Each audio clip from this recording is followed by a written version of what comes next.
ওই মহাসমুদ্রের ভিতরে কেউ যদি তুফানে পড়ে যায়, তুফানে পড়ে গভীর রাতে কান্দে রব্বুল আলামিন আমারে বাঁচাও, আমারে বাঁচাবার কেউ নাই, আল্লাহ যদি তখন ঘুমায় তাকে বান্দারে কে বাঁচাও। আল্লাহু আকবার, আল্লাহু আকবার। তিনি ঘুমান না। আরশে আজিমে মেরাজের রাতে নবী করিম সাল্লাল্লাহু আলাইহি ওয়াসাল্লাম যখন ভয় পেয়ে গিয়েছিলেন সিদরাতুল মুনতাহায়, তখন বড় পীর সাহেব নাকি ডেকে বলেছেন, ভয় পাইয়েন না, আমি আপনার সাথে আছি। আস্তাগফিরুল্লাহ, বড় করে বলেন আস্তাগফিরুল্লাহ। গারে সওরে যখন সওর গুহার মধ্যে মুহাম্মদ সাল্লাল্লাহু আলাইহি সাল্লাম আর তার সাথে মাত্র একজন ছিলেন, বলেন নাম কি? রাদিয়াল্লাহু তাআলা। যখন তিনি ভয় পেয়েছিলেন, ভীত সন্ত্রস্ত হয়ে পড়েছিলেন, কে ভয় পাইছিলেন? রাসূল না আবু বকর? আবু বকর রাদিয়াল্লাহু তাআলা ভয় পেয়েছিলেন। সেখানে সান্ত্বনা দিলেন কে? ইয ক্বালা লিসাহিবিহি লা তাহজান ইন্নাল্লাহা মা'ানা। স্মরণ করে সেই সময়ের কথা যখন মুহাম্মদ সাল্লাল্লাহু আলাইহি সাল্লাম তার সাথীকে বললেন, ও আমার সাথী, লা তাহজান, ভয় পেও না, ইন্নাল্লাহা মা'ানা, আল্লাহ আমাদের সাথে আছে। সুবহান। আবু বকর রাদিয়াল্লাহু তাআলা ভয় পাইলেন, সান্ত্বনা দিলেন রাসূল। আর মেরাজে গিয়ে রাসূল ভয় পাইছে, সান্ত্বনা দিয়েছেন বড় পীর আব্দুল কাদের জিলানী। তাহলে তো বোঝা যায় যে হযরতে আব্দুল কাদের জিলানী রহমাতুল্লাহ আলাইহি আবু বকর রাদিয়াল্লাহু তাআলা নূর চাইতেও পাওয়ারফুল। একজন প্রশ্ন করেছিলেন হযরত বড় পীর সাহেবকে, হুজুর আপনি তো আওলাদে রাসূল, অনেক বড় আলেম এবং বড় পীর, আপনার মর্যাদা কি সাহাবীদের সমান? তিনি জবাবে বলেছিলেন, এই ধরনের বেয়াদবিপূর্ণ কথা আর কোনোদিন আমার সামনে উচ্চারণ করবে না। রাসূল করিম সাল্লাল্লাহু আলাইহি ওয়াসাল্লামের সাহাবীরা যখন জিহাদের ময়দানে যেতেন, ঘোড়ার পৃষ্ঠে সওয়ার হয়ে ঊর্ধ্বশ্বাসে ঘোড়া ছুটছে, সেই ঘোড়ার নাকের ভিতরে যখন ধুলাবালি ঢুকতো, আমি আব্দুল কাদের জিলানী, সাহাবী তো দূরের কথা, সাহাবীদের যে ঘোড়ার উপরে যুদ্ধ করত, সেই ঘোড়ার নাকের ধুলাবালির সমান নয়।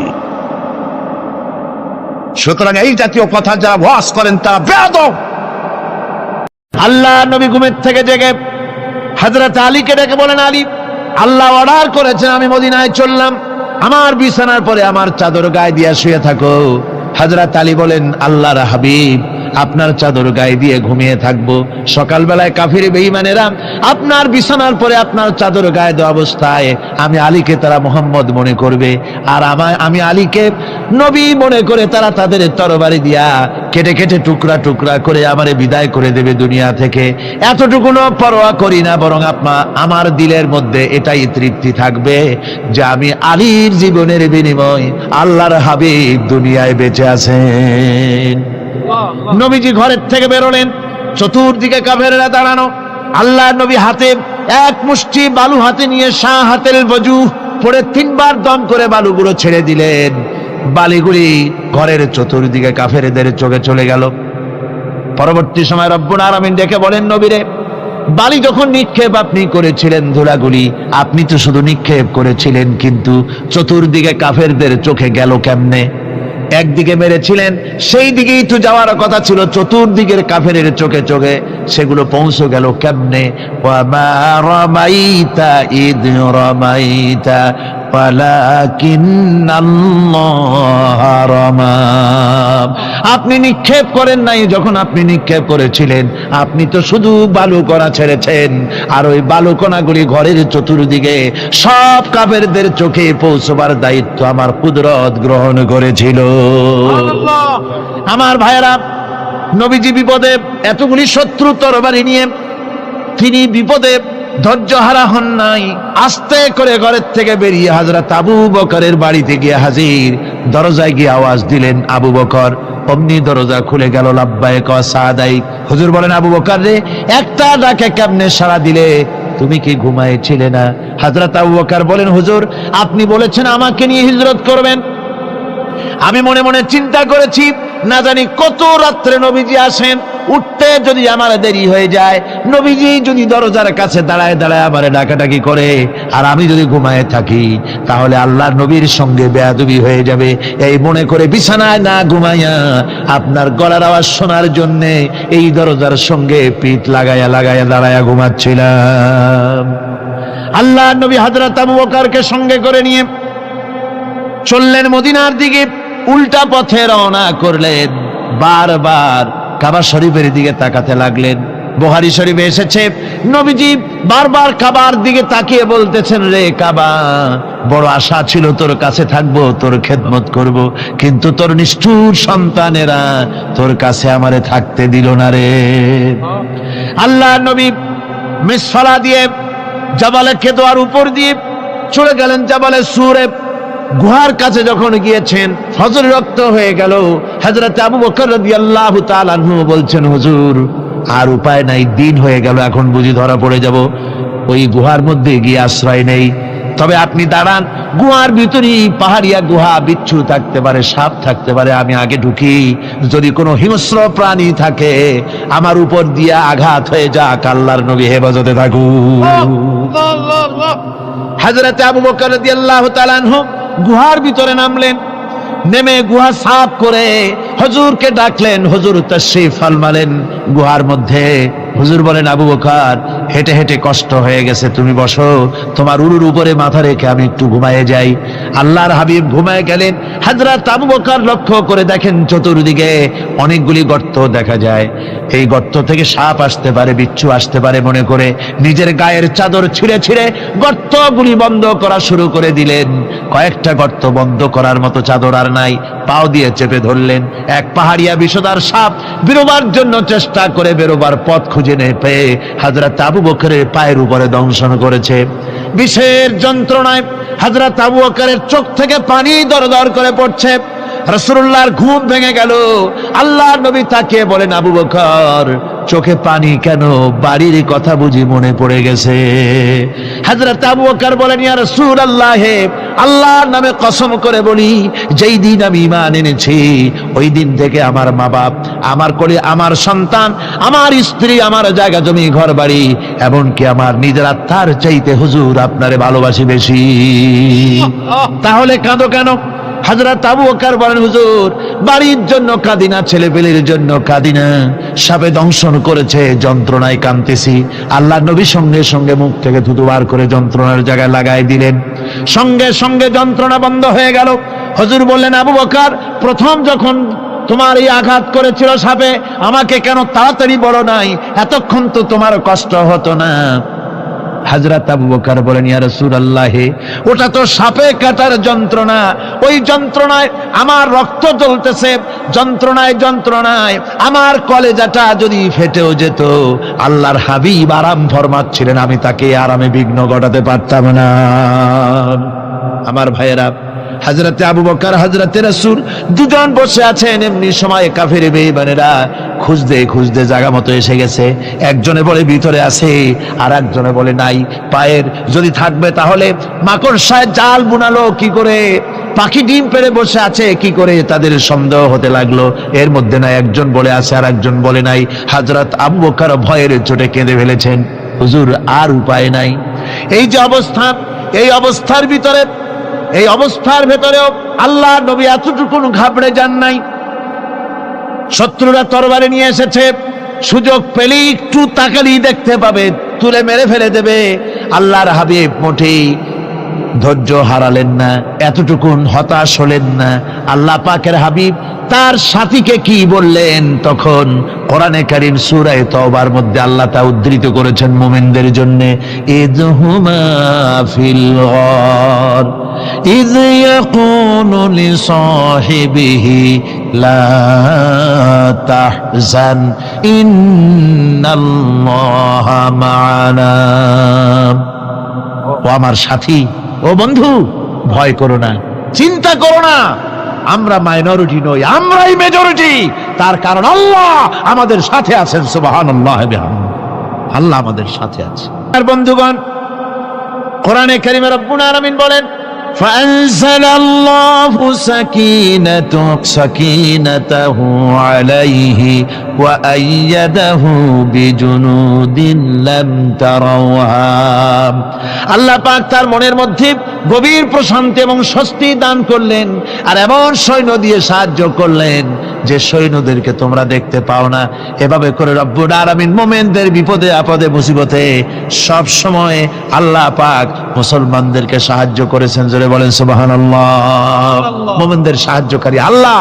তাই ইসলামী আন্দোলনের সাথে যারা আছে, যারা কর্মী, যারা নেতা, যারা মুমিন, যারা ঈমানদার, মেঘের মতো প্রচন্ড কালো মেঘ হয়ে চতুর্দিক থেকে অন্ধকারের মতো সে এসেছে বিপদ, কোনো বিপদ না।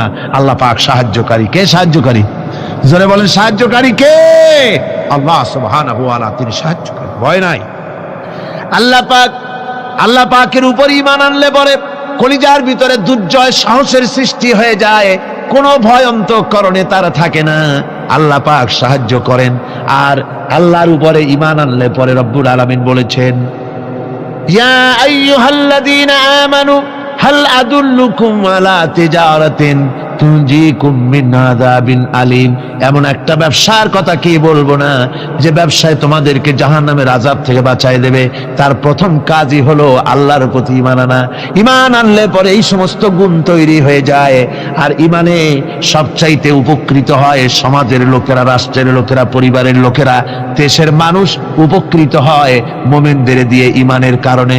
তার কারণ হলো একজন মুমিন, একজন ব্যক্তি যখন ঈমানদার হয়, মুমিন হয়ে যায়, আল্লাহর প্রতি যখন প্রগাঢ় বিশ্বাস তার এসে যায়, তখন সেই ব্যক্তি নৈতিকতার মান তার বেড়ে যায়। জোরে বলেন সুবহানাল্লাহ। নৈতিক চরিত্রের উপরে সে প্রতিষ্ঠিত হয়, সে মিথ্যা বলতে সাহস পায় না। মুমিন ব্যক্তি মিথ্যা বলতে সাহস পায় না। কেন পায় না? মিথ্যা বলতে সাহস পায় না, ঠকাতে সাহস পায় না, ওজনে কম দিতে সাহস পায় না, শয়তানি বদমাশি করতে সাহস পায় না। তার কারণ হলো আল্লাহ পাক বলে দিয়েছেন, মুমিন কোরআনের ভিতরে পড়েছে, ইয ইয়াতালাক্কাল মুতালাক্কিয়ানি আনিল ইয়ামিনি ওয়া আনিশ শিমালি কাঈদ। দুজন নিয়ন্ত্রণকারী ফেরেশতা তোমার ডানে এবং বামে বসে বসে তোমাকে নিয়ন্ত্রণ করছে। কোথায় যাও, কি করো, এই ফেরেশতারা বসে বসে সব দেখতেছে। মা ইয়ালফিযু মিন কাওলিন ইল্লা লাদাইহি রাকীবুন আতীদ। মানুষ এমন কোনো কথা বলে না যা ফেরেশতারা রেকর্ড না করে, সব রেকর্ড হয়ে যায়। তাই মুমিন ব্যক্তি দায়িত্বহীন কথা বলতে পারে না। মুমিন ব্যক্তির চরিত্র ভালো হয়ে যায়। সে যে কথা বলে বুঝে শুনে কথা বলে, সে যে ওয়াদা করে বুঝে শুনে ওয়াদা করে। যেহেতু সবকিছুর জবাব কিয়ামতে দিতে হবে। কোথায় দিতে হবে? কোথায় দিতে হবে? কিয়ামতে আল্লাহর দরবারে জবাব দিতে হবে। মহান আল্লাহ রাব্বুল আলামিন বলেছেন, ওয়ালাকাদ খালাকনাল ইনসানা ওয়া না'লামু মা তুওয়াসবিসু বিহি নাফসু। মানুষ সৃষ্টি করেছি আমি, তার অন্তঃকরণের ভিতরে ওয়াসওয়াসা কি হয় আমি জানি। এই জন্য মুমিনেরা মনের ভিতরে কোনো খারাপ কল্পনাও করতে পারে না। খারাপ কল্পনা করলেও তার হিসাব দেওয়া লাগবে আল্লাহর কাছে। কার কাছে? ওয়াইন তুবদু মিন আনফুসিকুম আও তুখফুহু ইউহাসিবুকুম বিহিল্লাহ। আল্লাহ বলেন, মনের মধ্যে যে সব কল্পনা করো তা প্রকাশ করো আর গোপন রাখো, ওইটার হিসাব নেব আমি আল্লাহ পাক। কিয়ামতের দিন আমার কাছে হিসাব দিতে হবে। বন্ধুগণ, এই জন্য মুমিন যারা, মুমিনদের চরিত্র প্রতিষ্ঠিত হয়, মুমিনদের ধারণা থাকে যেখানেই যাই না কেন, যেখানেই বসি না কেন, সেখানেই আল্লাহ, আল্লাহ ছাড়া কোনো জায়গা নাই। আছে নাকি? আছে। আল্লাহ পাক বলেন, মা ইয়াকুনু মিন নাজওয়া সালাসাতিন ইল্লা হুয়া রাবিউহুম। তোমরা যেখানে তিনজন মিলে পরামর্শ করো, মনে রেখো তিনজন নও, ওখানে চতুর্থ সত্তা আমি রব্বুল আলামিন তোমাদের কাছে আছি। সব শুনি আর দেখি। পাঁচজন যেখানে হও সেখানে আমি ষষ্ঠ।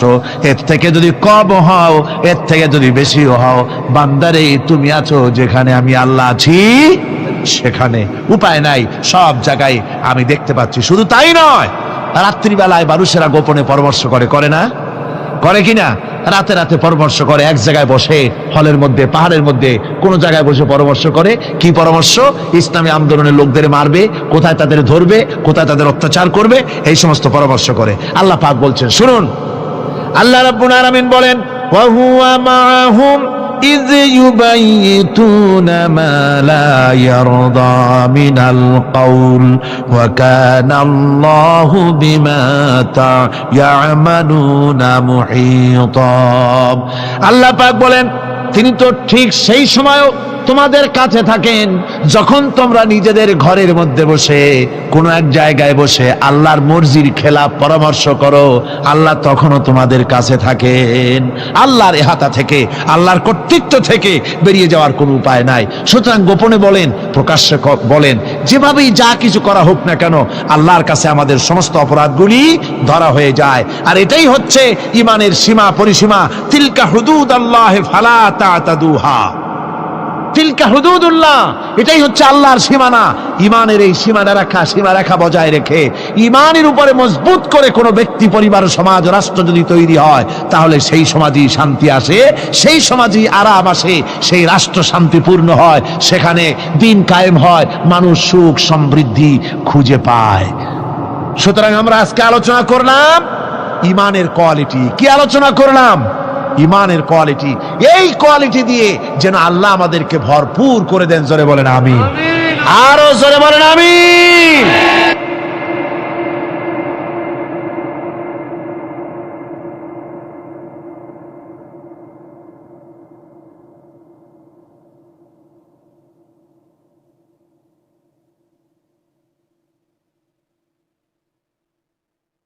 একবার রাসূল পাক সাল্লাল্লাহু আলাইহি সাল্লামের কাছে একজন মুশরিক এসেছেন, তার কাছে একটা ভাঙ্গা মূর্তি। হুজুর জিজ্ঞেস করলেন, তোমার মূর্তিটা ভাঙা কেন? লোকটি বলল যে এটি হচ্ছে আমার খোদা, একে আমি সব সময় সাথে রাখি, না জানি কোন সময় কোন বিপদে পড়ি, এই জন্য সাথে রাখি বিপদ থেকে বাঁচার জন্য। পথিমধ্যে আমার প্রকৃতির ডাক এলো, পেশাব পায়খানায় যাওয়ার প্রয়োজন হলো, তো মনে করলাম এমন জায়গায় এই খোদা নিয়ে যাওয়া উচিত না। খোদাকে রাস্তার উপরে রেখে তারপরে গেলাম কাম সারতে। কাম সেরে এসে দেখি যে এইটার মাথা থেকে শুরু করে পা পর্যন্ত ভিজা। মনে করলাম খোদার শরীর ভিজা, না জানি নিশ্চয়ই কোনো পবিত্র বরকতপূর্ণ পানি হবে। তো এই বরকতপূর্ণ পানি আমি নিজে একটু টেস্ট করলাম, জিহ্বা দিয়া চাটলাম, খাইলাম, দেখলাম যে কেমন কেমন গন্ধ আসে, আর কিরিট একটা টক টক জাতীয় বিশ্রী রকমের। তো মনে করলাম পবিত্র পানি এরকমের গন্ধ হবে কেন? এদিক ওদিক তাকালাম, তাকিয়ে দেখি দূরে একটা কুকুর দাঁড়ানো, তার নিচের থেকে পানি টপকাচ্ছে। তখন ভাবলাম যে আসলে কোন বরকতের পানি এটা। আমি তখন রাগ করে এইটা ঠ্যাং ধরে আছাড় মারলাম যে তুই কি খোদা না তুই একটা হুদা? তুই তো নিজেরই ঠেকাতে পারিস না বিপদ থেকে, তো আমারে ঠেকাবি কি করে?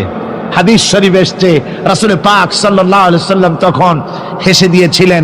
সে হাসিতে হুজুরের দন্ত মোবারক বিকশিত হয়েছিল, শরীর মোবারক কেঁপে উঠেছিল। হুজুর জিজ্ঞেস করলেন, আমার কাছে কি বক্তব্য এসেছো?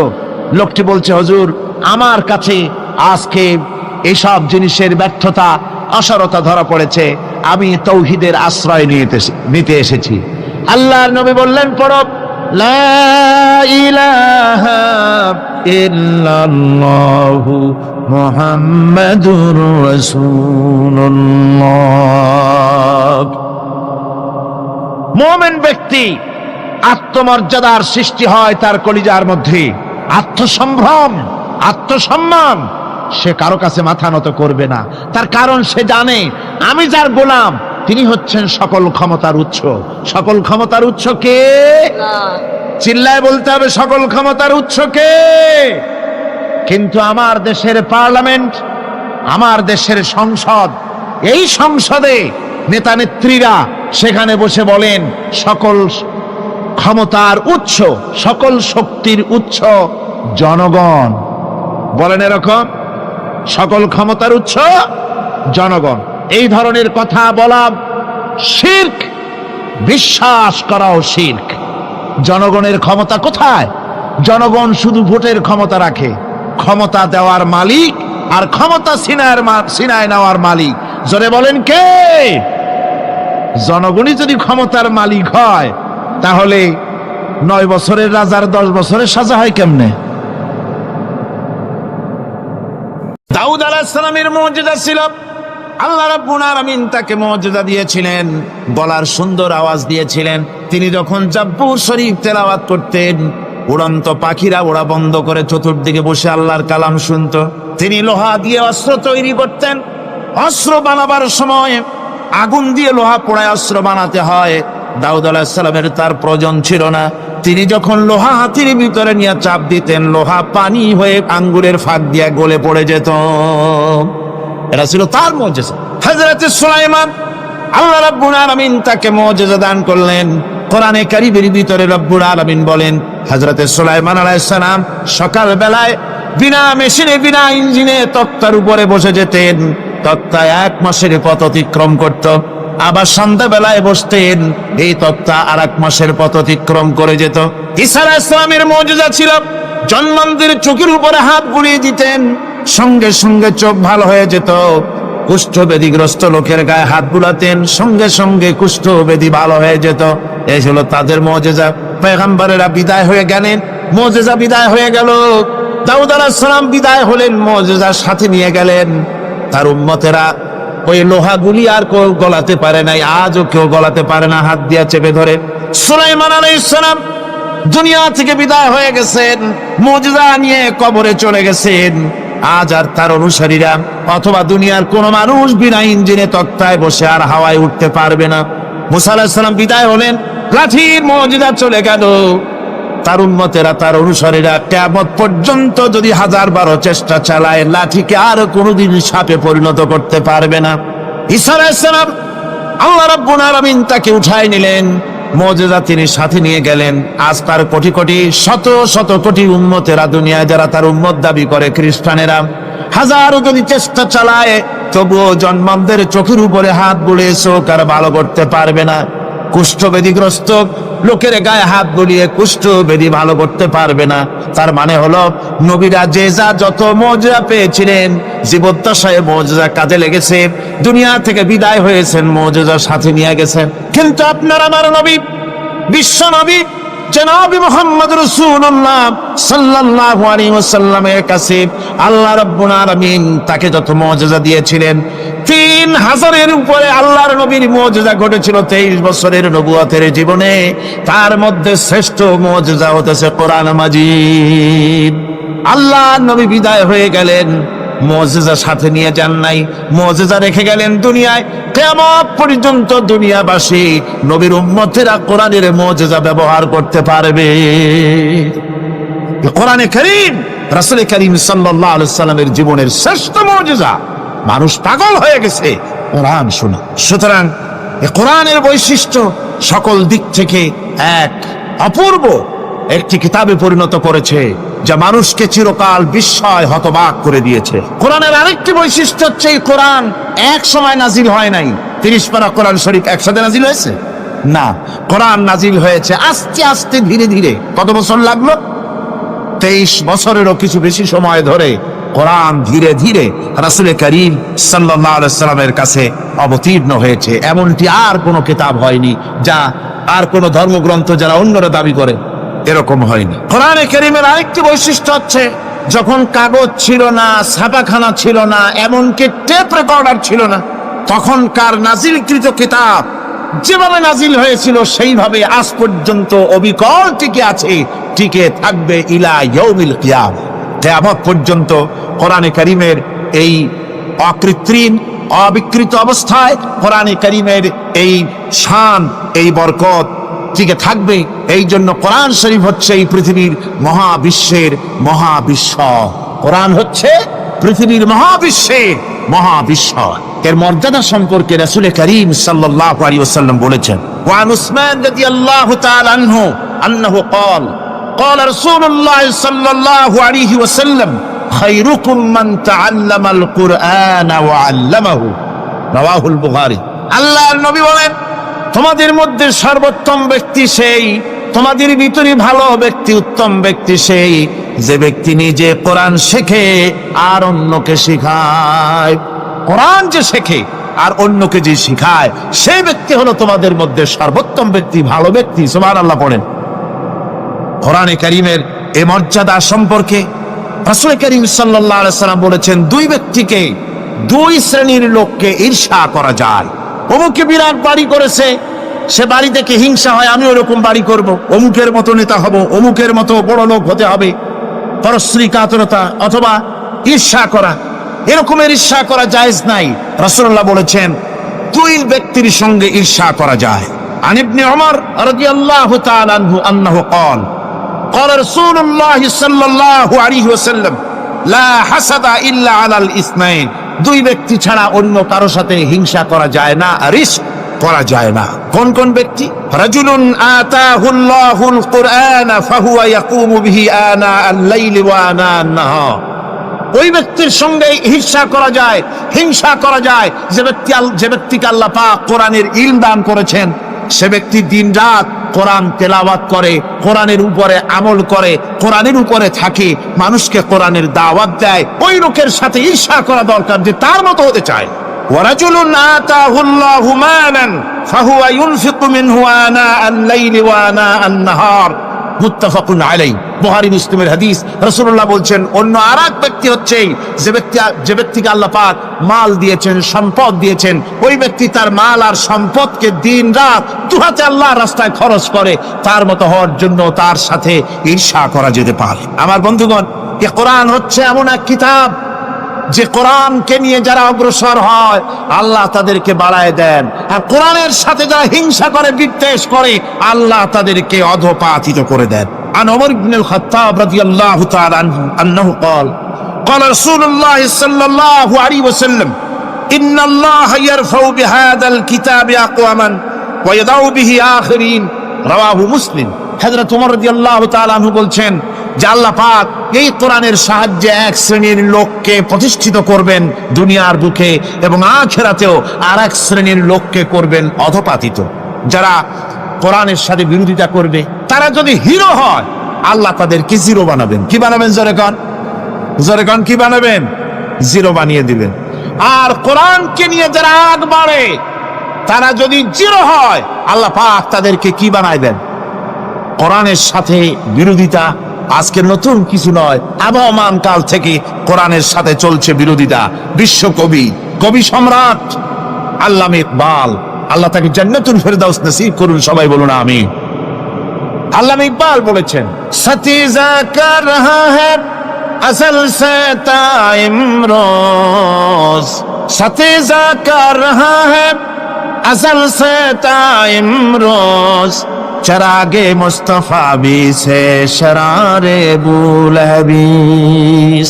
মুহাম্মদ সাল্লাল্লাহু আলাইহি ওয়াসাল্লামের দ্বীপ শিকার সাথে, আল্লাহর দ্বীনের সাথে আবু জাহাল, আবু লাহাবের অগ্নিস্ফুলিঙ্গের সংঘর্ষ আবহমান কাল থেকে লেগে এসেছে, কিন্তু ওদের এই অগ্নিস্ফুলিঙ্গের টক্কর লেগে মুহাম্মদ সাল্লাল্লাহু আলাইহি ওয়াসাল্লামের টিম টিম করে জ্বলে ওঠা এই প্রদীপটি প্রচন্ড ঝোড়ো হাওয়ার মুখে, টর্নেডো আর গর্কির মুখে নিভে যায়নি, জ্বলছে, জ্বলবে কিয়ামত পর্যন্ত। এটাকে নিভাবার ক্ষমতা বিশ্বের কোনো মানুষের নাই। ফু দিয়ে কেউ যদি নিভাতে চায়, চেহারা শুদ্ধ, মাথা শুদ্ধ, পুড়ে ছাই হয়ে যাবে, কোরআনের আলোকে নির্বাপিত করতে পারবে না। شهر رمضان الذي أنزل فيه القرآن, রমজানের পবিত্র মাসে আমি অবতীর্ণ হয়েছি। সুবহানাল্লাহ। ইন্না আনজালনাহু ফি লাইলাতিল কদর, কদরের পবিত্র রাতে আমি এই পৃথিবীতে আমার আগমন ঘটেছিল। শাহরু রমাদান আল্লাযী উনজিলা ফীহিল কুরআন, সুবহানাল্লাহ বলবেন না? এই রমজান মাস হচ্ছে সেই মাস যে মাসে আল্লাহ রাব্বুল আলামিন কোরআনে কারীমকে নাজিল করেছেন। এই মাসের মধ্যে একটি রাত আছে, খায়রুম মিন আলফি শাহর, যে রাতটি 1000 মাসের চাইতে বেশি গুরুত্বপূর্ণ আল্লাহর কাছে। সুবহানাল্লাহ। একটি রাত 1000 মাসের চাইতে গুরুত্বপূর্ণ। 1000 মাস ক্যালকুলেটর দিয়ে হিসাব করলে দেখা যায় যে 1000 মাসে 83 বছর 4 মাস হয়। তাহলে তার অর্থ কি এই যে একটানা 83 বছর 4 মাস ইবাদত করলে যে সওয়াব হবে, এই রাত্রে ইবাদত করলে সেই সওয়াব হবে? হতে পারে, এরকম হতে পারে, কিন্তু ব্যাখ্যাটা কি? ব্যাখ্যাটা হচ্ছে এই, আরবিতে আলফুন শব্দ দিয়ে 1000 বোঝানো হয় না।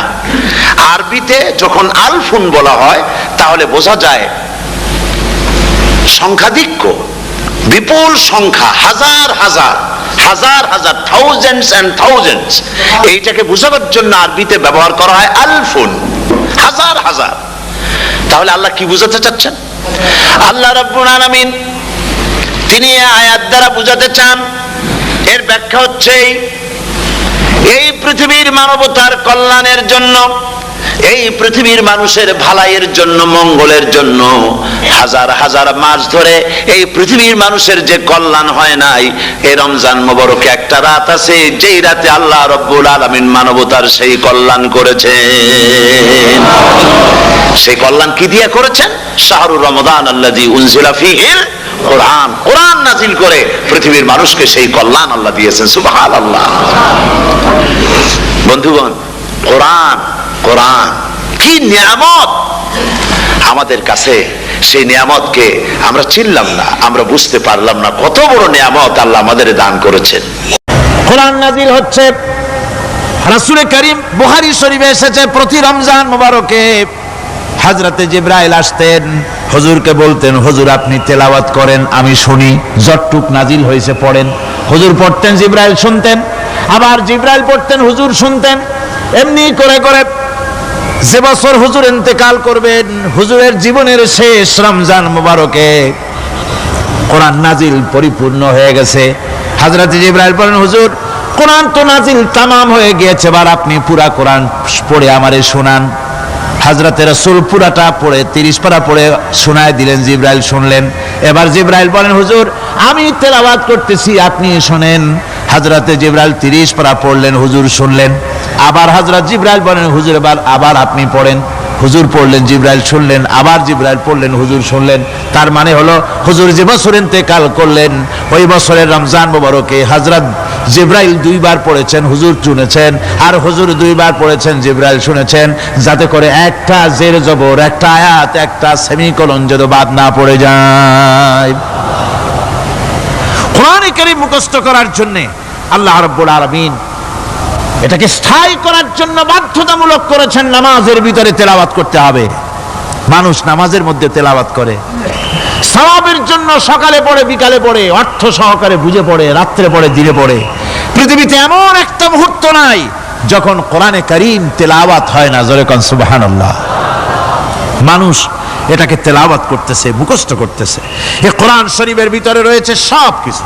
এর মধ্যে রয়েছে ইতিহাস, এর মধ্যে আছে বিজ্ঞান, এর ভিতরে রয়েছে দর্শন, ভূতত্ত্ব, উদ্ভিদতত্ত্ব, নৃতত্ত্ব, খতত্ত্ব, জ্যোতির্বিজ্ঞান। এর ভিতরে রয়েছে মানুষের পারিবারিক নীতি, সামাজিক নীতি, চুক্তি নীতি, বন্ধু নীতি, যুদ্ধ নীতি, মানুষের যা প্রয়োজন সব কিছু এ কোরআনে কারীমের মধ্যে আল্লাহ পাক সন্নিবেশিত করে দিয়েছেন। জোরে কোন সুবহানাল্লাহি ওয়া বিহামদিহি। আমার ভাইয়েরা, কোরআন এর পরিচয়ের কথা বলতেছিলাম। আল্লাহ পাক কি কোরআন আমাদের শিখালেন, কোন কোরআন আমাদের শিখিয়েছেন, সেই কোরআনের পরিচিতি আপনাদের সামনে আমি তুলে ধরতেছি। আমি নিজে না, এবার কোরআন তার পরিচয় নিজেই দেবে।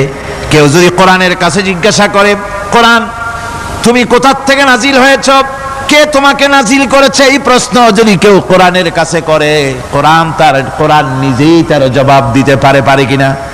কোরআন নিজেই বলে, তানজিলাম মিম্মান খালাকাল আরদা ওয়াস সামাওয়াতিল উলা। এই কোরআন নাজিল করেছেন তিনি, যিনি ওই সুউচ্চ আকাশ আর জমিনকে যিনি সৃষ্টি করেছেন, সেই আল্লাহ আমারে নাজিল করেছেন। কোরআনের কাছে কেউ যদি প্রশ্ন করে, ও কোরআন এই পৃথিবীতে নাজিল হওয়ার আগে তুমি কোথায় ছিলে, কেউ যদি প্রশ্ন করে, কোরআনে কারীম নিজে নিজের পরিচয় শোনায়, আমি কোথায় ছিলাম শোনো। বাল হুয়া কুরআনুম মাজিদুন ফি লাউহিম মাহফুজ। বরং এই কিতাব অতীব মর্যাদা সম্পন্ন, সুরক্ষিত ফলকে লিপিবদ্ধ ছিল। আমি ছিলাম লোহে মাহফুজে, সেখান থেকে এসেছি। যদি কেউ প্রশ্ন করে কোরআন কি, কোরআন তুমি কার উপরে অবতীর্ণ হয়েছো? জবাব কোরআন নিজেই দেয়, ওয়া আমিনু বিমা নুজ্জিলা আলা মুহাম্মাদ ওয়া হুয়াল হাক্কু মির রাব্বিহিম। ঈমান আনো সেই জিনিসের উপরে যেটা মুহাম্মদ সাল্লাল্লাহু আলাইহি ওয়াসাল্লামের উপর অবতীর্ণ হয়েছে। আবার অন্য আয়াতেও জবাব পাওয়া যায়, তাবারাকাল্লাযী নাযালাল ফুরকানা আলা আবদিহি লিয়াকুনা লিল আলামিনা নাযীরা। অতীব বরকতপূর্ণ মহান সত্তা সেই আল্লাহ রাব্বুল আলামিন, যিনি তার বান্দার পরে ফুরকান অবতীর্ণ করেছেন। সুবহানাল্লাহি ওয়া বিহামদি। কোরআনের নাম আমি বলেছিলাম শুধু কোরআন নয়, অনেক নাম আছে। কোরআনের আরেক নাম ফুরকান। কোরআনের আরেক নাম কি? আল ফারকু বাইনাল হাক্কি ওয়াল বাতিল। কোরআন হচ্ছে সেই মহাসত্য যা মিথ্যা এবং সত্যের মধ্যে পার্থক্য সূচিত করে, মঙ্গল এবং অমঙ্গলের মধ্যে পার্থক্য সৃষ্টি করে, যা সত্য এবং মিথ্যার মধ্যে তাফরিকা সৃষ্টি করে, সত্যকে মানুষকে বুঝিয়ে দেয়। তার নাম হচ্ছে ফুরকান। এবার যদি প্রশ্ন করা হয়, ও কোরআন, বুঝলাম তুমি লৌহে মাহফুজে ছিলে, বুঝলাম তুমি নবীজির উপরে নাজিল হয়েছো, এবার বলো তুমি কোন মাসে নাজিল হয়েছো? তুমি তো আসছিলা প্রথম কোন মাসে নাজিল হয়েছো? এ প্রশ্ন যদি কেউ করে, কোরআন তার জবাবে বলবে, শাহরু রমাদানাল্লাযী উনজিলা ফীহিল কুরআন। রমজানের পবিত্র মাসে আমি অবতীর্ণ হয়েছি। সুবহানাল্লাহ। যদি প্রশ্ন করা হয়, রমজানে তো আসছো, কিন্তু প্রথম নাজিল হয়েছিল কোন সময়? ওটা কি দিন ছিল না রাত ছিল? কোরআন তার জবাবে বলে, ইন্না আনজালনাহু ফি লাইলাতিল কদর। কদরের পবিত্র রাতে আমি এই পৃথিবীতে আমার আগমন ঘটেছিল। যদি প্রশ্ন করা হয়, বুঝলাম সবই, কেন নাজিল হয়েছে তুমি? এই পৃথিবীতে তোমার আসার উদ্দেশ্য কি? মূল কাজটা কি? এই প্রশ্ন যদি করা হয়, কোরআনে কারীম তার জবাবে বলে, শোনো কেন এসেছি।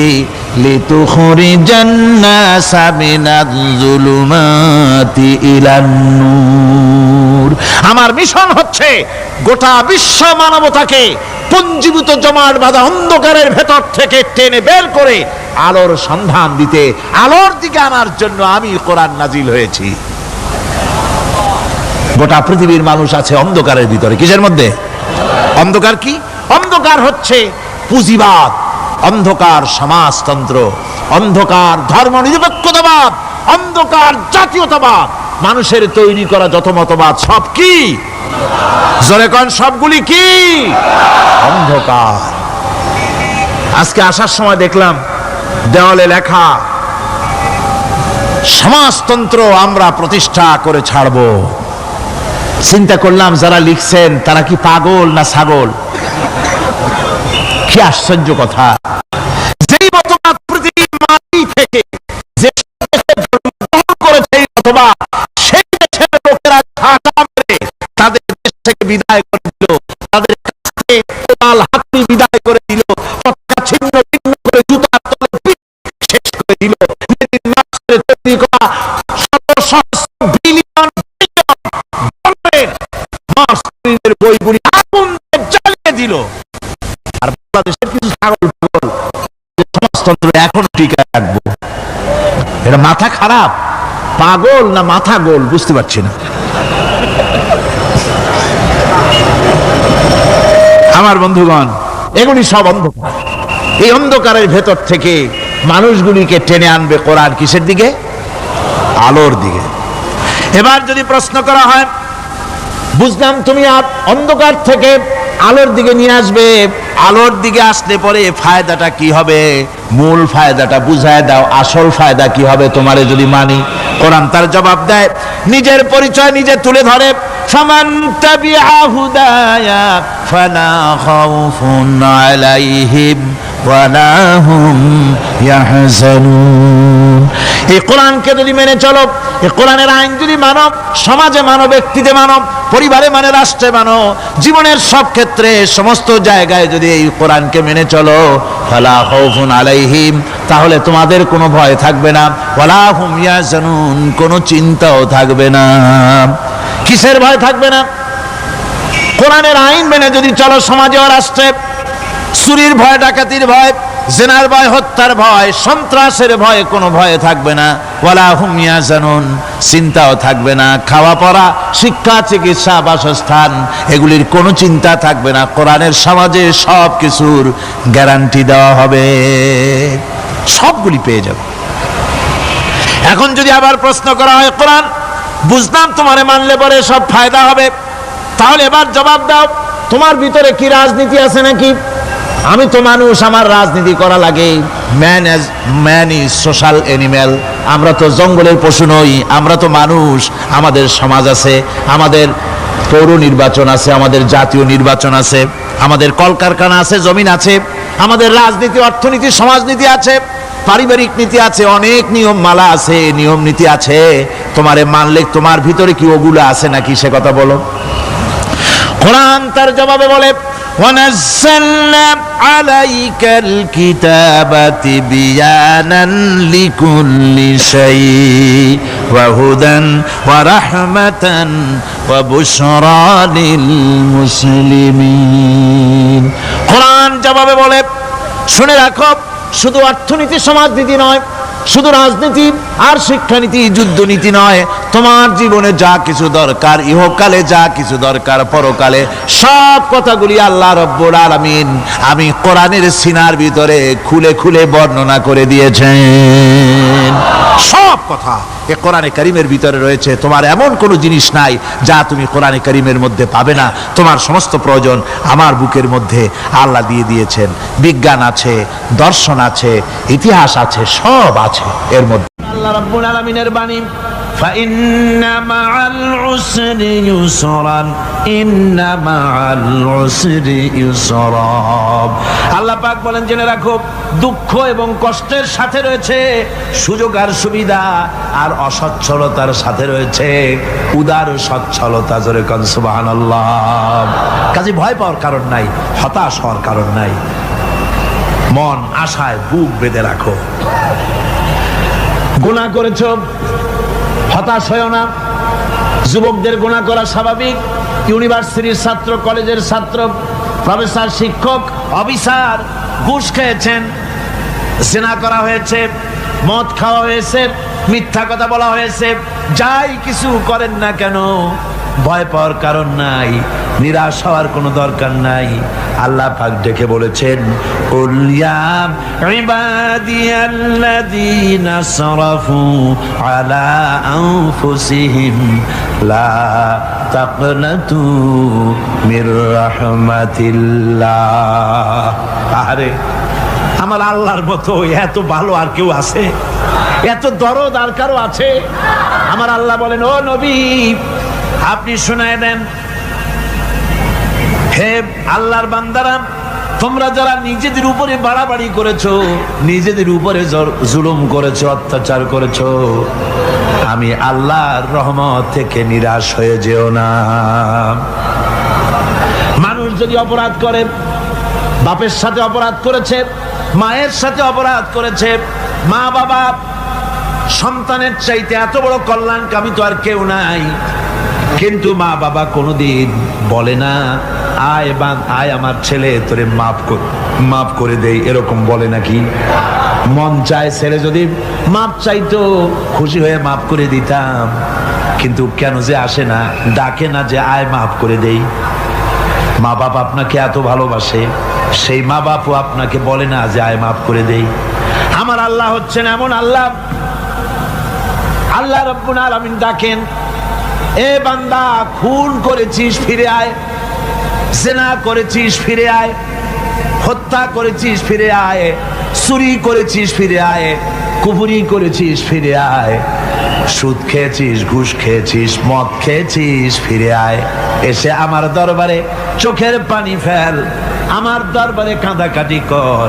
ইন্নাল্লাহা ইয়াগফিরুয যুনুবা জামিআ ইন্নাহু হুয়াল গফুরুর রহিম। আমার দরবারে চোখের পানি ফেলে কান, আমি রব্বুল আলামিন জিন্দেগীর গুনাহ মাফ করে দেব। সুবহানাল্লাহ কোন, সুবহানাল্লাহ কোন। আমার কাছে কান, চোখের পানি ফেল। আল্লাহ রাব্বুল আলামিনের কাছে বান্দার দুইটা ফোঁটা বেশি প্রিয়। একটা হলো জিহাদের ময়দানে যে রক্ত ফোঁটা দেওয়া হয়, এটা আল্লাহর কাছে প্রিয়। আর আল্লাহর ভয়তে গুনার জন্য লজ্জা করে অনুশোচনা করে বান্দা যখন চোখের পানি ছেড়ে দেয়, আল্লাহর কাছে এটা অত্যন্ত প্রিয়। নবীজি বলেছেন, বান্দা যখন গুনার ভয়তে, আল্লাহর ভয়তে, জাহান্নামের ভয়তে অনুশোচনা করে যখন চোখ দিয়া পানি ছেড়ে দেয়, ওই চোখের পানি নাকের অর্ধেক আসতে না আসতে আল্লাহ রাব্বুল আলামিন বান্দারে মাফ করে দেয়। আল্লাহ বরদাস্ত করতে পারেন না যে বান্দা কান্দু। আমার ভাইরা, আল্লাহ রহমত, এই পৃথিবীতে আল্লাহ রহমতকে 100 ভাগ করা হয়েছে। আল্লাহ রহমতের কত ভাগ? এই 100 ভাগের 1 ভাগ সারা পৃথিবীতে ছড়াই দেওয়া হয়েছে। আর 99 ভাগ কার কাছে? আল্লাহর কাছে। একটা ভাগ দুনিয়া ছড়ানো হয়েছে আদম আলাইহিস সালাম থেকে নিয়ে এই পর্যন্ত, এখান থেকে নিয়ে কিয়ামত পর্যন্ত পৃথিবীতে যত মানুষ আসবে, যত প্রাণী আসবে, তাদের মধ্যে প্রাণী জগতেও গাবি তার বাছুরকে ভালোবাসে ঠিক কিনা, হাতি তার বাচ্চাকে ভালোবাসে ঠিক কিনা, মুরগি তার বাচ্চাকে ভালোবাসে কিনা, প্রত্যেক মাই তার সন্তানকে ভালোবাসে মানুষের মতো। এই ভালোবাসা, স্নেহ, এই মমতা, এই করুণা, এই মহব্বত একটা ভাগ দুনিয়ায় দেওয়ার পর আপনি আর আমি যতটুকুন ভাগে পেয়েছি, সেই মহব্বতে, স্ত্রীর মহব্বতে অস্থির, মায়ের মহব্বতে অস্থির, সন্তানের মহব্বতে অস্থির। এখন চিন্তা করেন, একটা ভাগ সারা পৃথিবীতে বিতরণ করার পর যেটুক পেয়েছি, তাতে যদি এত মহব্বত হয়, তাহলে এর 99 ভাগ মহব্বত যে আল্লাহর কাছে জমা আছে, এই বান্দার জন্য তার কত মহব্বত, এই বান্দার জন্য কত করুণা তার, কত মহব্বত তার, কত দয়া তার। এজন্য আল্লাহ রাব্বুল আলামিন বলেছেন, নাব্বি ইবাদি আন্নী আনাল গফুরুর রহিম। ও আমার নবী, সুসংবাদ দিয়ে দাও, বান্দাদেরকে শোনায় দাও যে আমি আল্লাহ তাআলা ক্ষমাশীল আর দয়াবান। হুজুর কাঁদতেছিলেন, হযরত ওমর রাদিয়াল্লাহু তাআলা আনহু এসে দেখেন হুজুর একা কাঁদতেছে। হুজুর জিজ্ঞেস করছেন, হযরত ওমর জিজ্ঞেস করলেন, হুজুর আপনি কাঁদেন কেন একা একা? হযরত ওমর বলেন, আমি যখন প্রশ্ন করলাম, নবীজি বললেন, আমার কাছে কিছু আগে জিবরাইল এসেছিলেন। জিবরাইল এসে আমাকে বললেন, আল্লাহ পাক বলেছেন, হে আমার নবী, ইসলামের ভিতরে থেকে যে সমস্ত মানুষগুলো ইসলামের ভিতরে থেকে চুল আর দাড়ি পাকায় দিছে, কিয়ামতের দিন এই লোকগুলারে আমি শাস্তি দিতে আমার শরম হবে। হযরত ওমর বলেন, হুজুর উম্মতের জন্য কত বড় খোশ খবর এটা, আর আপনি কাঁদতেছেন। হুজুর বলেন, ওমর তুমি জানো না, আমার কান্নার কারণ ভিন্ন। আমার কান্নার কারণ হলো যে আল্লাহ রাব্বুল আলামিন কিয়ামতের দিন দাড়ি চুল পাকা বান্দারে শাস্তি দিতে শরম করবেন। সেই দাড়ি চুল পাকা বান্দাগুলি আল্লাহর সাথে নাফরমানি করতে শরম করে না। আমি এই লজ্জায় কাঁদতেছি। ভাইরা, হুজুর আল্লাহ পাক বলেন, আমার নবী, রাতের আধারে যখন একটা বুড়া আমার দরবারে হাত উঁচু করে, একটা বুড়া মানুষ রাতের আধারে যখন আমার দরবারে হাত উঁচু করে, আর যখন বলতে থাকে, রব্বুল আলামিন, আমার পেছনের জীবনটা বড় খারাপ করেছি, এমন কোন কাজ জীবনে করি নাই যা তোমার কাছে কিছু দাবি করতে পারি, সব রকমের নাফরমানি করেছি, আজ আমি বুড়া হয়ে গেছি, কামাই করতে পারি না, ছেলে আমাকে চোখে দেখতে পারে না, পুত্রবধূ আমাকে ঘরে জায়গা দেয় না, আমার স্ত্রী আমাকে দেখতে পারে না, রোজগার করতে পারি না, হাঁটতে পারি না, চলতে পারি না, সবার কাছে আমি তিতা হয়ে গেছি, আমি দাঁড়াতে পারি না, কোমরে ব্যথা পাই, হাঁটুতে ব্যথা পাই, চলতে পারি না, কানে শুনতে পাই না, চোখে দেখতে পারি না, আর তোমার কাছে কিছু চাইয়া নেব এমন ভালো কাজও করি নাই। এইভাবে যখন বান্দা কাঁদতে থাকে আমার দরবারে, ও আমার হাবিব আমার রহমতের দরিয়ায় জোশ মেরে যায়, আমার শরম হয় এই বুড়াটারে কেমনে খালি হাতে ফিরাইয়া দেই। সুবহানাল্লাহ, সুবহানাল্লাহ। আমার আল্লাহর এত দয়া, আমার আল্লাহর এত মায়া, এত মহব্বত। আমার আল্লাহ রাব্বুল আলামিন বলেন, وإذا سألك عبادي عني فإني قريب ও আমার হাবিব, আমার বান্দা আমার ব্যাপারে প্রশ্ন করে, আমি বান্দার একদম নিকটে। কোরআন শরীফের ভিতরে যত জায়গায় রাসূলকে বলা হয়েছে সুয়ালের কথা, আপনাকে প্রশ্ন করা হয়, আল্লাহ তার জবাব কুল এই কথা বলে জবাব দিয়েছেন। যত জায়গায় সুয়াল এসেছে, যেমন কোরআনে কারীমের মধ্যে আল্লাহ পাক বলেন ওয়ায়াসআলুনাকা আনিল মাহিদ, মেয়েদের হায়েজ সম্পর্কে জিজ্ঞাসা করা হয়, কুল হিয়া আযা, হে নবী আপনি বলুন। এভাবে করে কুল দিয়ে জবাব দেওয়া হচ্ছে। আবার প্রশ্ন করা হচ্ছে ওয়ায়াসআলুনাকা আনিল আনফাল, এই গনিমতের মাল সম্পর্কে হুজুর আপনাকে, হে নবী আপনাকে প্রশ্ন করা হয়। আল্লাহ কুল দিয়া জবাব দিলেন, আল্লাহ বলেন আপনি বলেন। ওয়ায়াসআলুনাকা আনিল খামরি ওয়াল মাইসির, আল্লাহ পাক বলেন নবী আপনারে প্রশ্ন করা হয় কুল ফীহিমা ইসমুন কাবীর, আল্লাহ কুল দিয়া বললেন তুমি বলো। আবার বলা হলো ওয়ায়াসআলুনাকা আনিল আহিল্লা কুল হিয়া মাওয়াকিতু লিন্নাস, ও নবী আপনাকে প্রশ্ন করা হয় চাঁদের ক্রমবর্ধমান এবং ক্রমহ্রাস, এই যে বাড়ে আর কমে, পূর্ণিমা হয় অমাবস্যা হয়, কেন হয় আপনি বলুন। কুল, আপনি বলেন এটা আমি অক্ত এবং সময়, বছর আর দিন গণনা করার জন্য পৃথিবীবাসীদের জন্য বিনা পয়সায় একটা ক্যালেন্ডার বানাইয়া আকাশে ঝুলাই রেখেছি।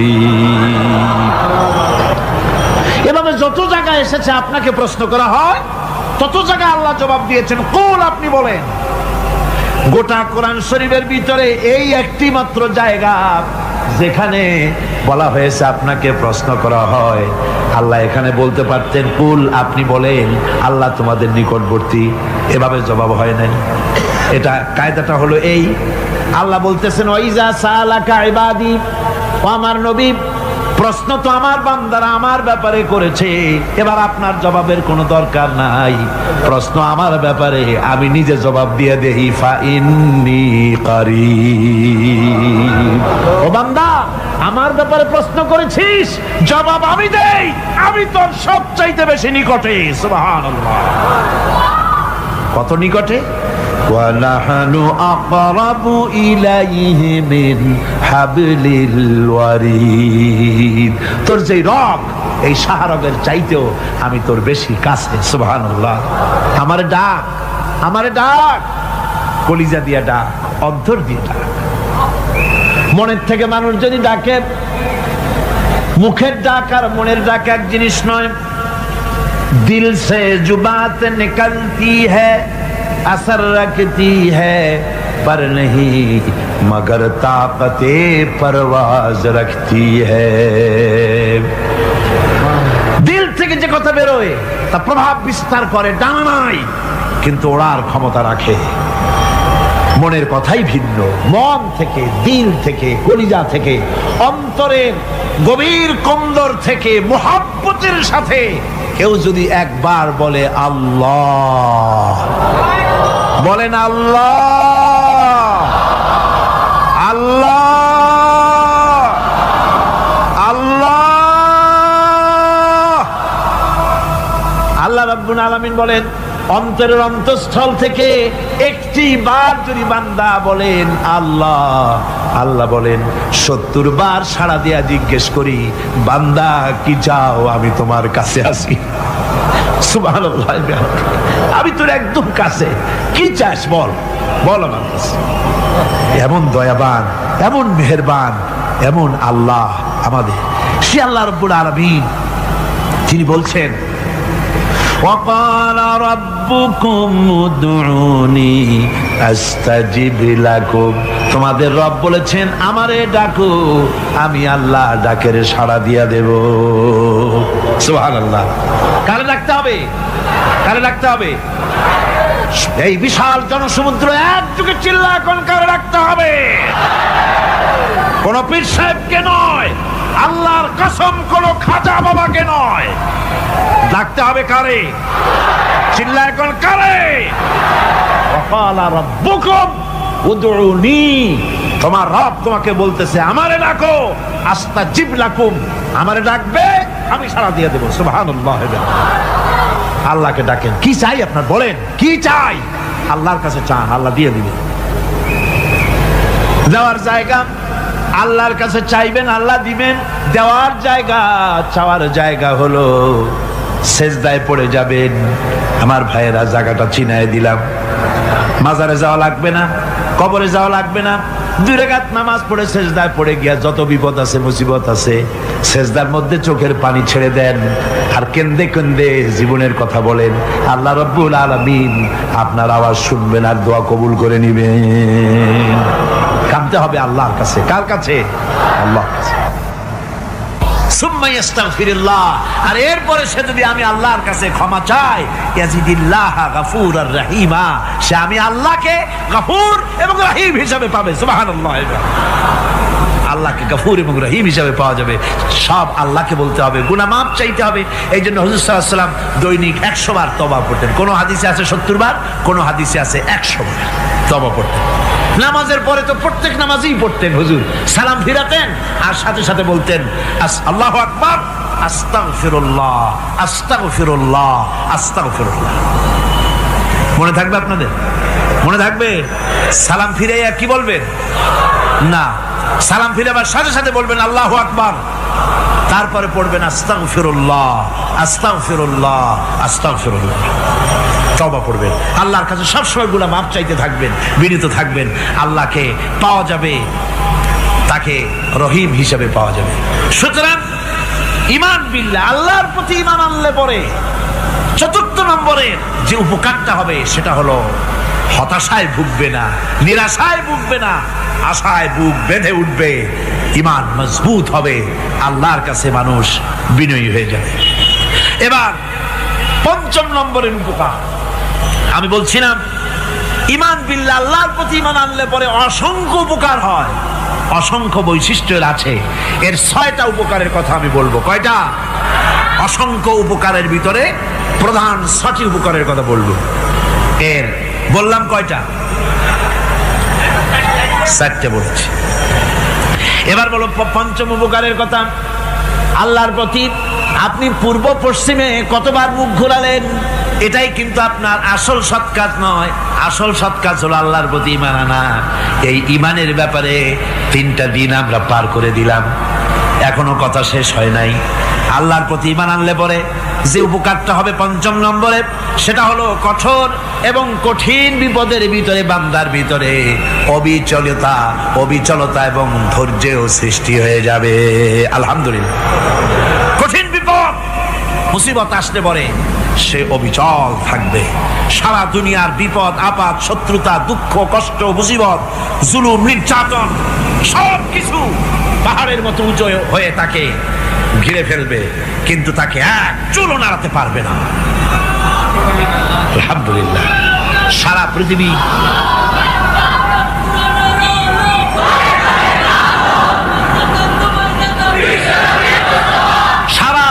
একদিকে আর সে একা একদিকে থাকবে। বিরোধিতা তো হবেই, বিপদ তো আসবেই। কবি বলতেছেন, সাথে জাকা রহা হ্যায় আজল সে তা ইমরোজ, সাথে জাকা রহা হ্যায় अजल से ता इमरोज, चरागे मुस्तफावी से शरारे बुलहबीस। সে আবহমান কাল থেকে শুরু করে মুস্তাফা সাল্লাল্লাহু আলাইহি ওয়াসাল্লামের দীপ শিখার সাথে আবু জাহেল, আবু লাহাবের অগ্নিস্ফুলিঙ্গের টক্কর লেগেই আছে। রাসূলুল্লাহর আল্লাহর দেওয়া এই বিধান, এই দ্বীনের বাতিটা টিম টিম করে চলেছে। আর গোরকি, টর্নেডো, হাজার হাজার মাইল বেগে হ্যারিকেন এসেছে, গোরকি এসেছে, টর্নেডো এসেছে, টাইফুন এসেছে, কিন্তু এই আলো নিবাইতে পারে নাই। সুবহানাল্লাহ। এই আলো নিবাতে পারে নাই। এই শত্রুতা চিরকালের, নিবাতে পারবে না।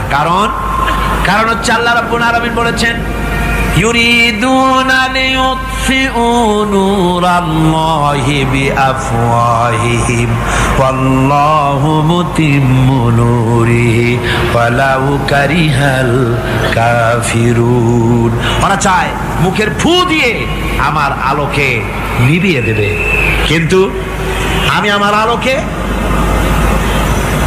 পূর্ণতা দান করব, তাতে কাফের বেঈমানদের কলজায় যত জ্বালা যন্ত্রণা হোক আমার দিন কেউ মিটাই দিতে পারবে না। সুবহানাল্লাহ। সুতরাং বিপদে অবিচলতা আসবে, সে অটল হবে, মজবুত হবে। কোরআনে কারীম বলতেছে ওয়া কাযালিকা জাআলনা লিকুল্লি নাবিয়্যিন আদুওয়াম মিনাল মুজরিমিন। এই পৃথিবীতে এমনি করে আমি সকল নবীদের শত্রু বানিয়েছি, সব পাপিষ্ঠ অপরাধীদেরকে। নবীদের সাথে বিরোধিতা করেছে কারা? পাপিষ্ঠরা, অপরাধীরা। আজও খুঁজে দেখেন, আজও ইসলামী আন্দোলনের বিরোধিতা যারা করে সবগুলি কি পাপিষ্ঠ? সত্য কিনা কর? ইসলামী আন্দোলনের বিরোধিতা যারা করে হিসাব করে চোখ দিয়ে তাকায় দেখেন, খুঁজে দেখেন তাদের নামগুলি। মদখোর, জেনাকার, বদমাশ, চোর, হাইজাকার, বেনামাজি, লুটেরা, মিথ্যাবাদী, সবচাইতে সমাজের নিকৃষ্ট লোকগুলি ইসলামের বিরোধিতা করে।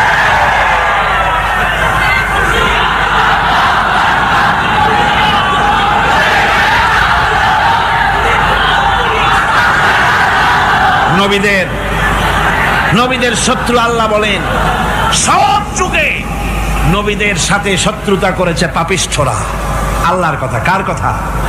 সকল যুগে নবীদের সাথে শত্রুতা করেছে পাপিষ্ঠরা, নিকৃষ্ট ধরনের অপরাধীরা।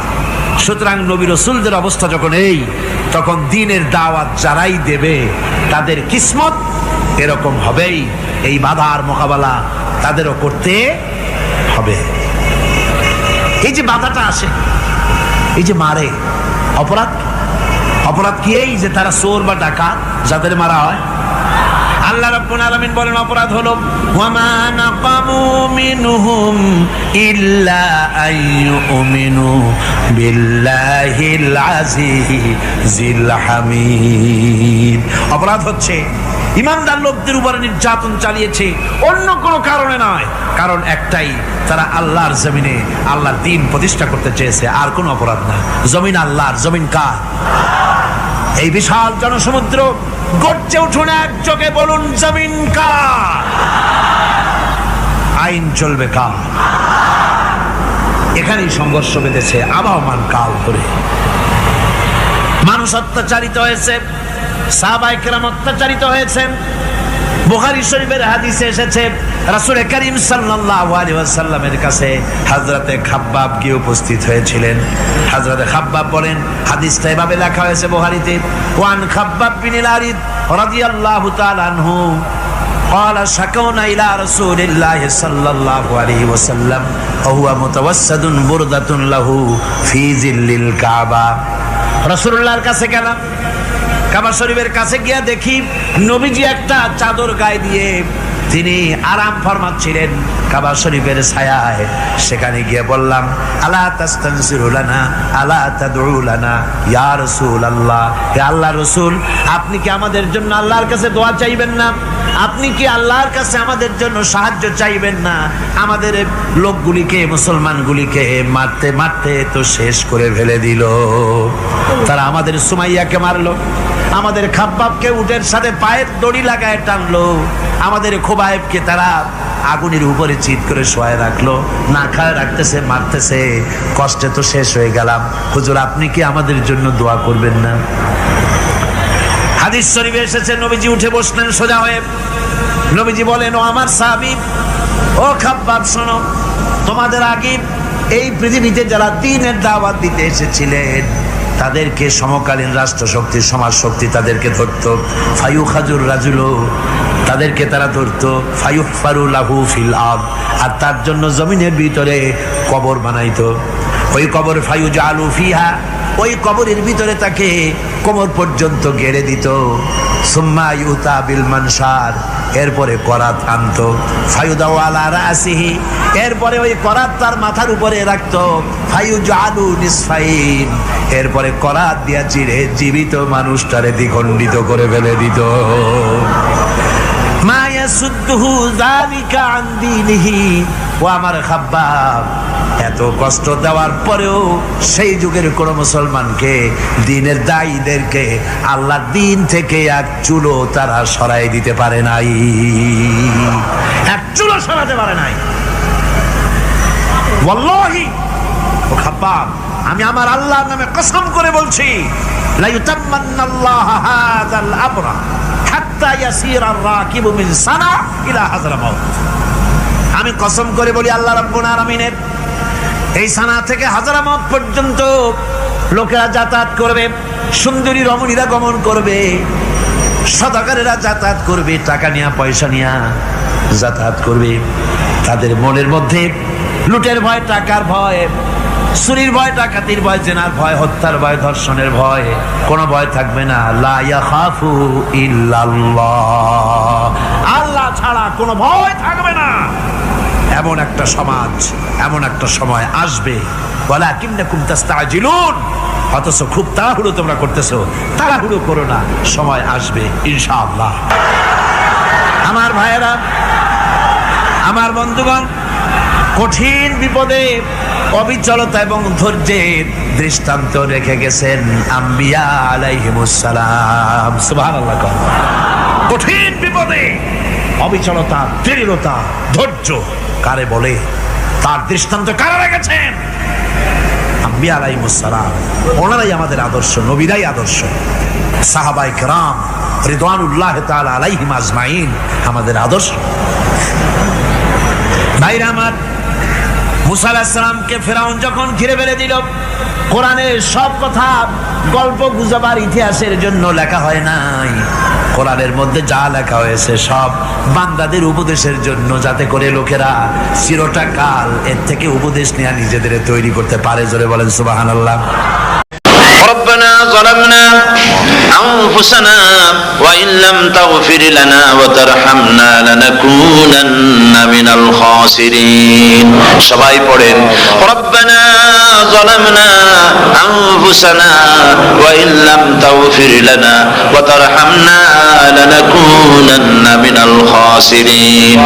ربنا ظلمنا أنفسنا وإن لم تغفر لنا وترحمنا لنكونن من الخاسرين। রব্বুল আলামিন প্রচন্ড ঠান্ডাকে উপেক্ষা করে হাজার হাজার নারী পুরুষ স্টেপনি গ্রিন স্কুলে আল্লাহ তোমার কোরআন শোনার জন্য, তোমার নবীর হাদিস শোনার জন্য দীর্ঘক্ষণ বসে আছেন। এতক্ষণ আমরা যে আলোচনা করলাম, দরুদ ও সালাম পড়লাম, মেহেরবানি করে সওয়াবটুকু রাসূল করিম সাল্লাল্লাহু আলাইহি ওয়াসাল্লামের রূহ মুবারকে পৌঁছায় দাও। তামাম পৃথিবীর মাটির নিচে যত মুমিন মুমিনাত শুয়ে আছেন, আল্লাহ তাদের আরওয়াহ করে সওয়াব পৌঁছায় দাও। রব্বুল আলামিন, আমরা সবাই মিলে আজকে দোয়া করি, আমাদের মধ্য থেকে আমাদের আব্বা জান আর আমাদের মা যাদের মারা গেছে, কবরগুলিকে জান্নাতের টুকরায় পরিণত করে দাও। রব্বির হামহুমা কামা রব্বায়ানি সগীরা। সবাই পড়েন, রব্বির হামহুমা কামা রব্বায়ানি সগীরা। আয় আল্লাহ তাআলা, আত্মীয় স্বজন যদি বিদেশে থাকে, টেলিফোনে খোঁজ খবর পাওয়া যায়, চিঠি দিয়েও 6 মাস 1 বছরে খোঁজ খবর নেওয়া যায়, কিন্তু আমাদের মা বাপ যাদের দুনিয়া থেকে বছরের পর বছর হলো বিদায় হয়ে গেছে, টেলিফোন বা চিঠিপত্রের কোনো সিস্টেম নাই, কোনো কায়দা নাই, কোন হালতে কবরে আছে জানি না। আল্লাহ তুমি দয়া করে আমাদের বাপ জান যাদের মারা গেছে, আল্লাহ কবরটারে বেহেশত বানাইয়া দাও। রব্বুল আলামিন, জনম দুঃখিনী মা, আমাদের মা যাদের মারা গেছে, 10টা মাস পেটের মধ্যে থেকে মাকে হাঁটু দিয়ে, পাও দিয়ে, মাথা দিয়ে, গুতা দিয়ে কষ্ট দিয়েছি। আবার মা ডেলিভারিতে নিদারুণ কষ্ট করেছেন, যা মা ছাড়া কেউ বুঝবে না। এরপরে 2.5 বছর পর্যন্ত মায়ের বুকের দুধ চুষে চুষে খেয়ে মাকে বিরক্ত করেছি, পেশাব পায়খানা করে মাকে কষ্ট দিয়েছি। আল্লাহ তাআলা, আমাদের মা বাপ অনেকেরই গরিব ছিল, খাট নাই, বিছানা নাই, তোষক ছিল না, কোনো রকম করে আল্লাহ তাআলা বিছানায় শোয়া থাকতো, পেশাব করে, ছেলে মেয়ে পেশাব করে বিছানা ভিজাই দিয়েছে। মা নিজে আঁচলটা ভিজা আঁচলের উপরে শুয়ে ছেলেকে মেয়েকে বুকের উপরে করে সারাটা রাত কাটাই দিয়েছে। এই মা যার দুনিয়া থেকে বিদায় হয়ে গিয়েছে, আল্লাহ দয়া করে কবরটাকে জান্নাতের টুকরা বানাইয়া দাও। আল্লাহ তাআলা, আমাদের মা বাপ যাদের মারা গেছে তাদের উপর তোমার রহমত নাজিল করো। আমাদের দাদা দাদি, নানা নানি, আত্মীয় স্বজন, পাড়া প্রতিবেশী যারা মারা গেছে তাদের উপরে রহম করো। রব্বুল আলামিন, আল্লাহ তাআলা, আমরা যারা হাত তুলেছি, তোমার বান্দা বান্দিরা হাত তুলেছে, তুমি আরশে আজিম থেকে একটু তাকায় দেখো। আমরা কোন রাজা বাদশার কাছে হাত তুলি নাই, আমরা কোন প্রধানমন্ত্রী প্রেসিডেন্টের কাছে হাত তুলি নাই, কোন পীর বুজুর্গের কাছে হাত তুলি নাই। আমরা হাত তুলেছি শাহনশাহ রব্বুল আলামিনের দরবারে। রব্বুল আলামিন, আমরা যতগুলি লোক হাত তুলেছি এর মধ্যে জিনাকার থাকতে পারে, মদখোর থাকতে পারে, বেনামাজি থাকতে পারে, সুদখোর থাকতে পারে। আল্লাহ, কত রকমের গুনাহ করে আমরা হাত তুলেছি। আল্লাহ, তুমি যদি দয়া করো আজকে আমাদের এই লোকগুলিকে, তোমার বান্দা বান্দি গুলারে যদি মাফ করে দাও, আকাশের জমিনে এমন কেউ নাই যার কাছে তোমার জন্য কৈফিয়ত দেওয়া লাগে। রব্বুল আলামিন, দয়া করে আমাদের জিন্দেগির গুনাহ মাফ করে দাও। আল্লাহ তাআলা, আমার মা বোনেরা কষ্ট করে এই ঠান্ডাকে উপেক্ষা করে যারা এসেছেন, আল্লাহ তুমি মা বোনদের হায়াত দারাজ করে দাও, মা বোনদেরকে পর্দায় থাকার তৌফিক দিয়ে দাও। আয় আল্লাহ, মা বোনদের এমন জীবন যাপন করার তৌফিক দাও যাতে করে কিয়ামতে হযরত আয়েশা, হযরত খাদিজা, হযরত ফাতেমার সঙ্গে হাসর নসিব হয়ে যায়। আল্লাহ, যে সমস্ত মা বোনদের বিয়ে হয়েছে, বাচ্চা হয় নাই, আল্লাহ তুমি তাদেরকে নিঃসন্তানীকে বাচ্চা দিয়ে দাও। যাদের মেয়ে বড় হয়েছে, বিয়ে দিতে পারে না, বিয়ের বন্দোবস্ত করে দাও। রব্বুল আলামিন, মা বোনদের যাদের রোগ আছে, ব্যাধি আছে, আল্লাহ দয়া করে সব অসুখ মাফ করে দাও।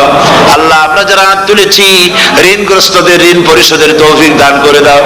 আল্লাহ তাআলা, অসুখ বিসুখ যাদের আছে মাফ করে দাও। যারা নাকি হালাল ব্যবসা করে, হালাল ব্যবসা বরকত দিয়ে দাও। হারাম ব্যবসা যারা করে, আল্লাহ মদের ব্যবসা যে হারাম ব্যবসা, তুমি মুসলমানদের মনের মধ্যে জাহান্নামের ভয় দিয়ে দাও। আল্লাহ, মদের ব্যবসার মতো জঘন্য ব্যবসা থেকে মুসলমানদের বাঁচাও। আল্লাহ, আল্লাহ রব্বুল আলামিন, জিনা থেকে বাঁচাও, সুদ থেকে বাঁচাও, ঘুষ থেকে বাঁচাও। এই পবিত্র রমজান মাস আসতেছে, কাদের তুমি মাফ করবে তুমি জানো। আল্লাহ, এই রমজানের বরকত থেকে আমরা যেন মাহরুম না হয়ে যাই। আল্লাহ, তোমার বান্দা বান্দি আমরা যারা হাত তুলেছি, এমন রোজা রাখার তৌফিক দাও যাতে তুমি খুশি হও বাবু। আমাদের কান্নার তৌফিক দাও। সেহরি, ভালোভাবে সেহরি করা, তোমাকে খুশি করার জন্য ইফতার করা, তোমার খুশির জন্য রোজা রাখা, তেলাওয়াত করা, সেজদা দেওয়া, নামাজ পড়া, জিকির করা, আল্লাহ তাআলা এগুলি বেশি বেশি করে করার তৌফিক আমাদেরকে দান করে দাও। রব্বুল আলামিন, এই মাহফিলের ভিতরে বহু মানুষ আছে জীবনে কাবা শরীফ চোখে দেখে নাই, জীবনে তোমার হাবিবের রওজা চোখে দেখে নাই। আজকে একটা দোয়া করি তোমার কাছে, আমার মা বোনের আর ভাইরা যারা হাত তুলেছে, আল্লাহ তুমি দয়া করে মেহেরবানি করে জীবনে অন্তত একটা বার কাবা শরীফ চোখে দেখার তৌফিক দিয়ে দিও। রব্বুল আলামিন, বাংলাদেশ থেকে আমাদের হাজার হাজার লাখ লাখ মুসলমান নরনারী বিদেশে চাকরি করার জন্য, ব্যবসা করার জন্য এসেছে। আল্লাহ, চাকরি করতে এসে, ব্যবসা করতে এসে যেন ঈমান নষ্ট কারো না হয়। আল্লাহ, সকলের ঈমান মজবুত রাখার তৌফিক দান করে দাও। আয় আল্লাহ, তোমার কাছে একটা দোয়া করি, জাহান্নামের আগুন 3000 বছর বসে উত্তপ্ত করেছো, জাহান্নামের আগুনে আমরা জ্বলতে পারবো না। জাহান্নামের আগুন আমাদের জন্য হারাম করে দাও আল্লাহ। আল্লাহুম্মা আজিরনা মিনান নার। সকলে পড়েন আমার সাথে, আল্লাহুম্মা আজিরনা মিনান নার, আল্লাহুম্মা আজিরনা মিনান নার ওয়া আদখিলনাল জান্নাতা মাআল আবরার। আল্লাহ তাআলা, এই মানুষগুলি, এদের সাথে আমার কোনো আত্মীয়তার সম্পর্ক নেই, এদের মানুষদের সাথে আমার কোনো রক্তের সম্পর্ক নাই। এই মানুষগুলি, মা বোনেরা, ভাইয়েরা আমাকে তারা ভালোবাসেন দ্বীনের জন্য, আমি তাদেরকে ভালোবাসি দ্বীনের জন্য। আল্লাহ, এই ভালোবাসা যেন দুনিয়ায় শেষ না হয়, এই ভালোবাসা দিয়ে যেন কিয়ামতের দিন আমরা এক জান্নাতে থাকতে পারি, এই তৌফিক তুমি আমাদেরকে দান করে দিও। আল্লাহ তাআলা तमाम পৃথিবীর মুসলমানদের উপরে তোমার রহমত নাজিল করো, বাংলাদেশের উপরে রহমত নাজিল করো, চেচনিয়া বসনিয়ার উপর রহম করো। আল্লাহ, চেচনিয়ার মুসলমানদের দেখার কেউ নাই তুমি ছাড়া বাবু, তুমি রক্ষা করো। রাশিয়াকে দুর্বল করে দাও, চেচনিয়ার মুসলমানদেরকে আজাদ করে দাও, কাশ্মীরকে আজাদ করে দাও, দুনিয়ার সমস্ত স্বাধীনতাকামী মুসলমানদেরকে স্বাধীন বানায় দাও। আল্লাহ তাআলা নতুন শতাব্দীতে মুসলমানদেরকে আর মেরো না। আল্লাহ, আমরা বুঝতে পেরেছি আমরা নাফরমান, সেই জন্য তুমি রাগ করেছো, সেই জন্য তুমি আমাদের মারতেছো, কাফের দিয়ে মারতেছো। আল্লাহ, আল্লাহ তুমি আমাদেরকে মাফ করে দাও, নতুন শতাব্দীতে ইসলামের বিজয় দিয়ে দাও। আল্লাহ, বিজয়ের আমরা তো আশাও করতে পারি না, যেহেতু আমরা গুনাহগার। সাহাবায়ে কেরামদের সেই কোয়ালিটি আমাদের মধ্যে নাই।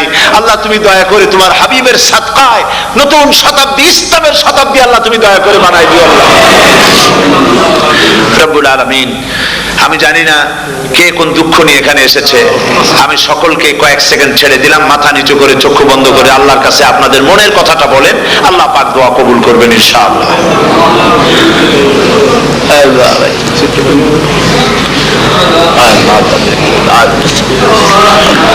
আল্লাহ তাআলা তোমার বান্দারা বান্দিরা মনে মনে যে যা চাইলো আল্লাহ সকলের নেক আশা তুমি পুরা করে দাও। রব্বানা তাকাব্বাল মিন্না ইন্নাকা আনতাস সামিউল আলিম ওয়া তুব আলাইনা ইন্নাকা আনতাত তাওয়াবুর রহিম। সিত্রুল আরশি মাসবুলুন আলাইনা ওয়া আইনুল্লাহি নাযরাতুন ইলাইনা বিহাউলিল্লাহি লা ইয়াকদিরু আলাইনা। আল্লাহুম্মা ইন্না নাজআলুকা ফি নুহুরিহিম ওয়া নাউযু বিকা মিন শুরুরিহিম। আল্লাহুম্মা লা মানি'a লিমা আতাইত ওয়া লা মু'তিয়া লিমা মানাত ওয়া লা ইয়ানফা'ু জাল জাদ মিনকাল জাদ। اللهم زدنا ولا تنقصنا واكرمنا ولا تهنا واعطنا ولا تحرمنا واثرنا ولا تؤثر علينا وارضنا وارض عنا. سبحان ربك رب العزة عما يصفون وسلام على المرسلين والحمد لله رب العالمين. واجعل آخر كلمة عند الموت لا إله إلا الله মুহাম্মাদুর রাসূলুল্লাহ। আসসালামু আলাইকুম ওয়া রাহমাতুল্লাহ।